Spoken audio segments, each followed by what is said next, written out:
banks, the governments, and the private sector are getting together and they are talking about central bank digital currencies more and more and a cashless society.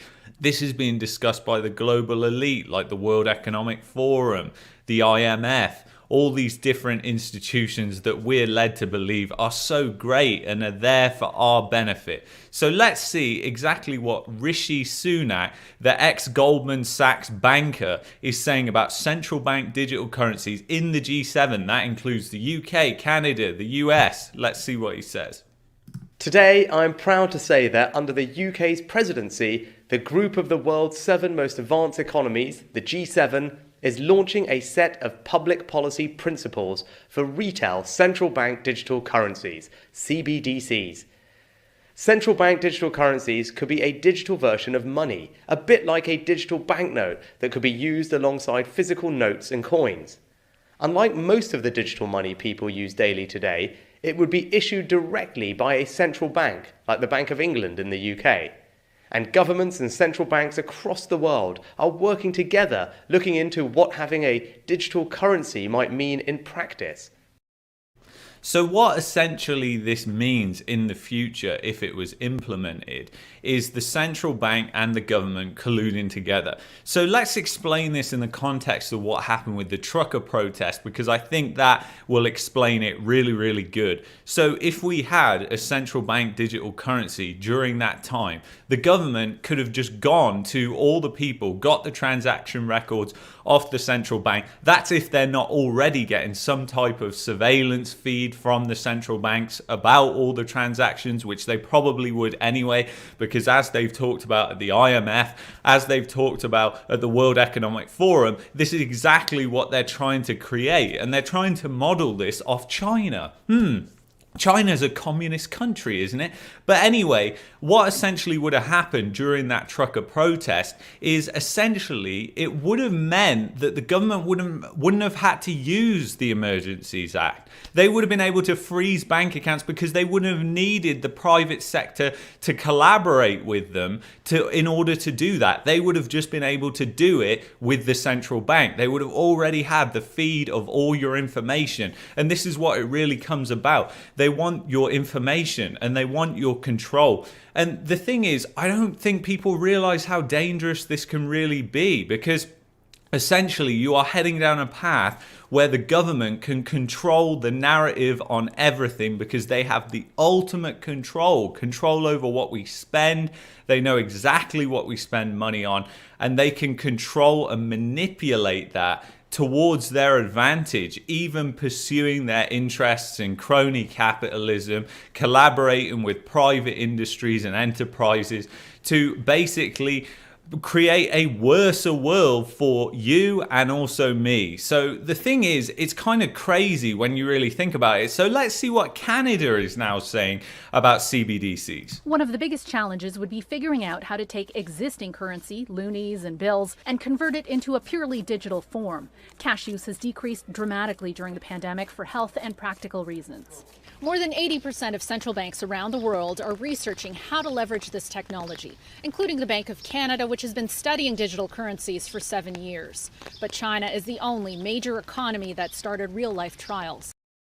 Seize the crisis. That's what Klaus himself says. And that's exactly what they are trying to do with what happened during the pandemic. Oh, the cash use is going down now. So maybe, just maybe, it would be a great time to look at going to a central bank digital currency. And they're going to push this across as being convenient. Just look at how this article that Global created has been made. It's absolutely insane. So look at this article for a start off. All these graphics, all the cash and everything like that. It's just incredibly well put together, not like their normal articles. Funny that.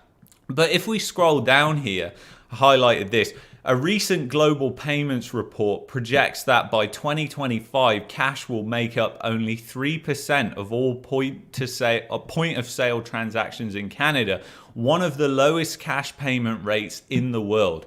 Canada is one of the leading countries when it comes when it comes to becoming cashless.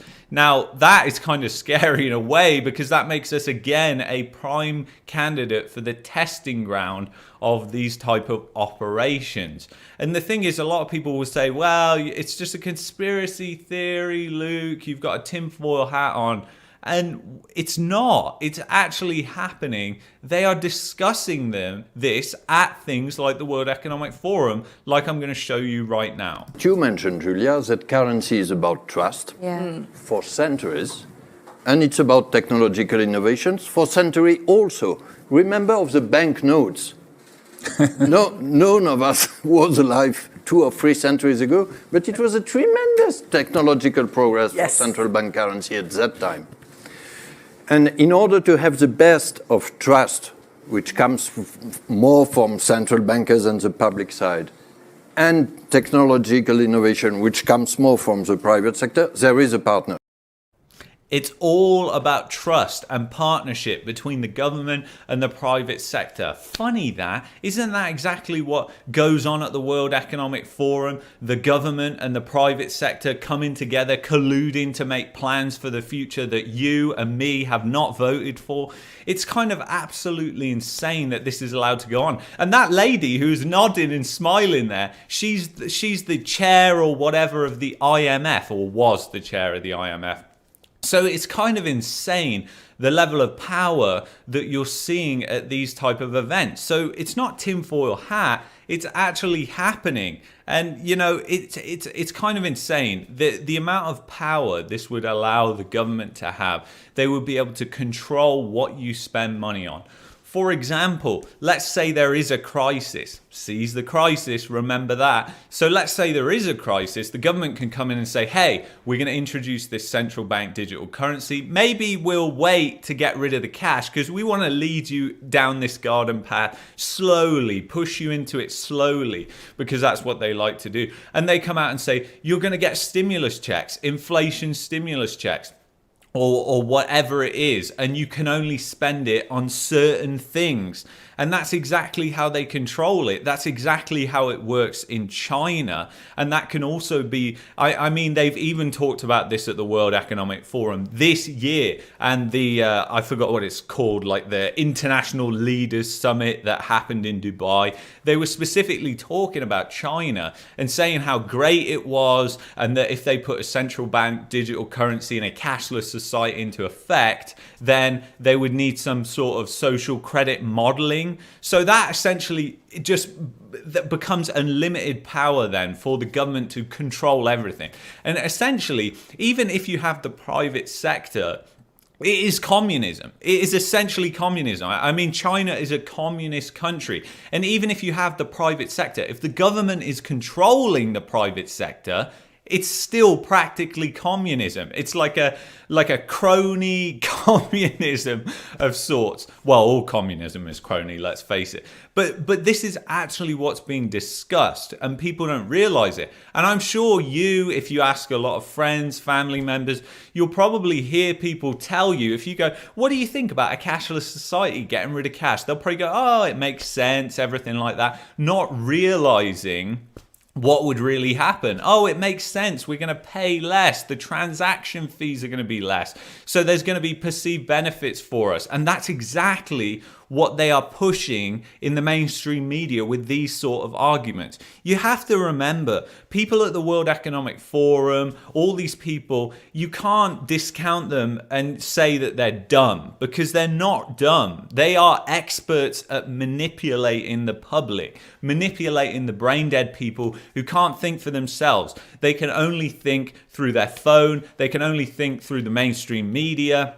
And they just cannot think on their own, think things through, think logically, think critically like you and I can. So it becomes easy to manipulate them in that circumstance. So let's see how that's working out exactly in China. And that's totally fine with Ouyang Haoyu. She's 21, graduated from a good school with solid grades.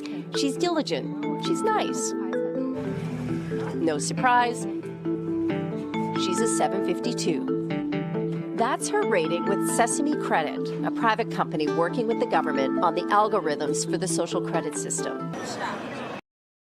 There you go, a private company working for the government. And isn't it funny? Oh, she's a 732, she loves it. And it even looks like the credit score apps that you get for like your TransUnion reports, your actual credit reports. And if you think about before credit reports were introduced, just think about that. A lot of people were probably wary about that, but they were just numbed over time to come up to it. And we've seen countless amounts of times, especially during 2008 with the data that came out in 2016, 2017, which we've covered previously on this channel, that most of the people who got foreclosed on during that event were people with good credit scores. So that just shows you how the credit scoring system doesn't work. Like, it doesn't work. It's a class system almost. You don't do what the banks want you to do, your credit score goes down.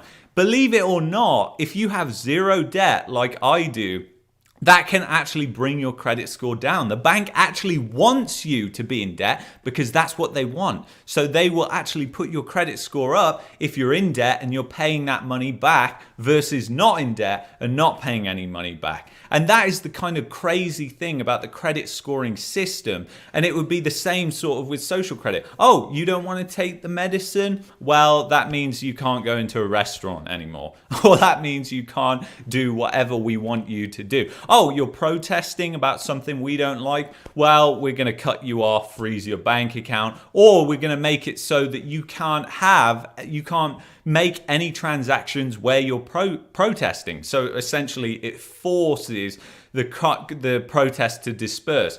So it's kind of crazy when you think about that. So let's see what happens on the flip side now in China when you do things that the government doesn't like. Buy clothes or diapers, it's good. A lot of alcohol, too many video games, not so good. And there you go, access restricted because you don't do what the government wants. You buy alcohol, you play video games, well, the government doesn't like that, so your score goes down. And, the thing is, this is going to be introduced slowly, and that's what I want to make clear in this video. This isn't going to be something that I think is going to be dropped all of a sudden. I think it will be done in stages. So first comes the central bank digital currency. That's going to make transaction costs, it's going to bring them down. And then that's going to mean that for businesses, they become more widely accepting of cards, because some businesses, believe it or not, even in this global news report, they still only accept cash. So that allows them to accept cards, which is great, because then that transitions you more towards a cashless society. And then from that, you would go to social credit scores and everything like that, possibly seizing another crisis, because these crises, they continually happen. Have you not noticed that? There seems to be one every 5-10 years, and they will seize the crisis just as they did in the pandemic. And we saw in Canada, we as Canadians, we know exactly what happened because we were the proving ground for all this stuff. They were testing all these medicine passports and they getting people kind of numb to the idea of all this stuff happening. And then they come together at the World Economic Forum after that, probably behind closed doors. And I know it's just speculation at this point, but they probably say, well, what worked? What didn't work? What didn't they like? How can we improve it? How can we make people more accepting of it? How can we dangle a carrot in front of people so that they take it? And that's the thing. I think when it comes to these things, there's going to be a carrot that's dangled, and it's going to be at a time where people are in pain. And that is going to mean that people go for it, because we know that people are weakened. They're weakened when they're in pain. They're much more weak. So it's a crazy world that we live in, but this is really what's happening. So what can we do? We can protest. That is our only way. We can protest and we can use cash more. I've always said to have cash on hand. With the Rogers outage and things like that, people should now know that having cash is very, very important. And it is so important to have cash, to transact in cash. The thing about having a card and transacting in a card, and I'm not sure people realize the psychological impact of it, But when you pay by card, you're not actually departing with anything. You're not actually giving anything away. It doesn't feel like the money is actually leaving your hands because it's all contactless. You have your card, you go tap, there goes $100. You don't really feel it. If you've got a $100 note in your hand, it definitely feels like you're spending that $100.